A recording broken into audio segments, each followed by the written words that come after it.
उत्तर प्रदेश के संभल में ईद की नमाज को लेकर रविवार शाम को दो पक्षों के बीच जबरदस्त विवाद देखने को मिला, जिसके बाद मामला कोतवाली तक पहुंच गया। दोनों पक्ष ईदगाह में ईद की नमाज पढ़ाने को लेकर अड़े हुए थे, जिसके बाद कोतवाली एसडीएम वंदना मिश्रा, सीओ अनुज चौधरी और इंस्पेक्टर अनुज तोमर की मौजूदगी में बैठक हुई।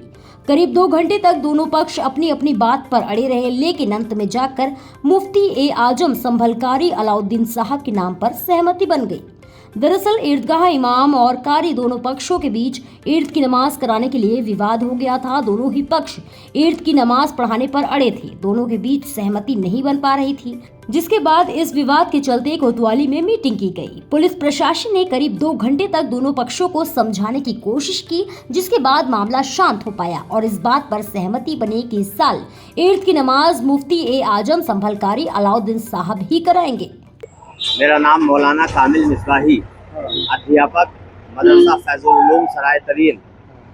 क्या विवाद यहाँ पर चल रहा है? नमाज को लेकर 2 पक्षों में विवाद चल रहा था यहाँ, और कोई सा पक्ष किसी के लिए तैयार नहीं था। फिर जो है बाद में ये हुआ कि दूसरा पक्ष भी इस पर राजी हो गया कि मुफ्ती आजम संभल जैसे कह देंगे वैसे मान ली जाएगी। तो उसके लिए उन्होंने कारी गाजी अशरफ साहब को ऐलान कर दिया कि ये नमाज पढ़ाएंगे, लेकिन एक पक्ष इस पर राजी नहीं हुआ। दोनों पक्ष इस पर राजी थे कि मुफ्ती आजम संभल यानी हजरत कारी अलाउद्दीन साहब अगर खुद नमाज पढ़ाएंगे तो हम भी राजी हैं। दूसरे ग्रुप ने कहा हम भी राजी हैं। तो अब इसलिए फैसला हो गया कि मुफ्ती आजम संभल हजरत कारी अलाउद्दीन साहब ईद उल फित्र की नमाज अदा कराएंगे। इस पर सब लोगों का इत्तेफाक हो चुका है, लिहाजा आप लोग इसे मीडिया में जारी कर सकते हैं इस ऐलान को। इसी बात को लेकर तनातनी चल रही थी। इसी बात को लेकर तनातनी चल रही है। दूसरा पक्ष तो अभी विरोध कर रहा है।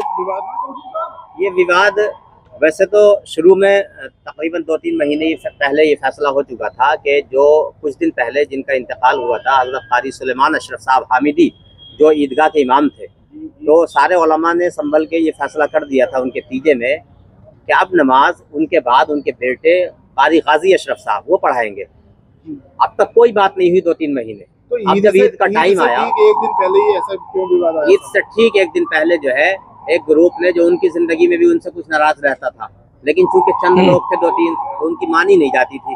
अब एक दो दिन पहले फिर उन्होंने जो है फितना फैलाने की कोशिश की और ये कहा कि साहब हम उनके बेटे को कबूल नहीं करेंगे। तो ये विवाद काफी बढ़ा, लेकिन आज कोतवाली में आने के बाद में फिर ये हुआ कि अगर इन दोनों के अलावा कोई तीसरा नमाज पढ़ाए तो हम मान लेंगे। तीसरे की बात आई कारी अलाउद्दीन साहब की, मुफ्ती आजम संभल की। उन पर बात हुई तो दोनों ग्रुपों ने कह दिया कि ये नमाज पढ़ा दे मुफ्ती आजम संभल। नमाज के बाद में कोई तारीख भी रखी गई है जब इसकी मीटिंग होगी? हाँ, फिलहाल इस साल जो है मुफ्ती आजम संभल ईद की नमाज पढ़ाएंगे। 10 दिन के बाद फिर शासन ने ये कहा, सीओ साहब ने हमारे और एसडीएम साहिबा ने ये कहा कि 10 दिन के बाद वोटिंग कराएंगे हम। जिधर संभल के मदारिस के ज्यादा उलमा होंगे उनकी बात मान ली जाएगी, उन्हीं के मुताबिक फैसला कर दिया जाएगा। क्या दूसरा ग्रुप मानता है इस बात को?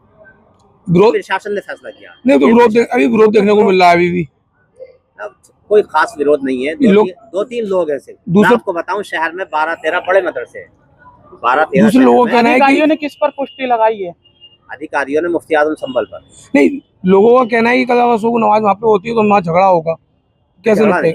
इंशाअल्लाह झगड़ा नहीं होगा। फिर शासन ने सारे इंतजाम कर दिए हैं उनके, और हम लोग भी पूरी कोशिश यही करेंगे और पब्लिक से जो है अपील करेंगे। फिर शासन ने इंतजाम किए, फिर शासन अपने एतबार से इंतजाम करता है।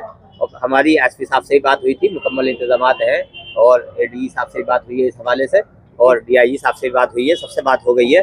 और हमसे उन्होंने ये कहा कि आप पब्लिक में अपील रखना कि किसी तरह का कोई विवाद ना हो, नमाज हो जाए। इंशाअल्लाह हम पब्लिक से फिर रात को एक बार ये अपील करेंगे कि किसी तरह का कोई विवाद नहीं होना चाहिए। शहर के जो सबसे बड़े मुफ्ती आजम उन पर जो है मोहर लग गई है और वो नमाज पढ़ाएंगे। कितने बजे नमाज अदा होगी? नमाज इंशाअल्लाह 9 बजे अदा की जाएगी।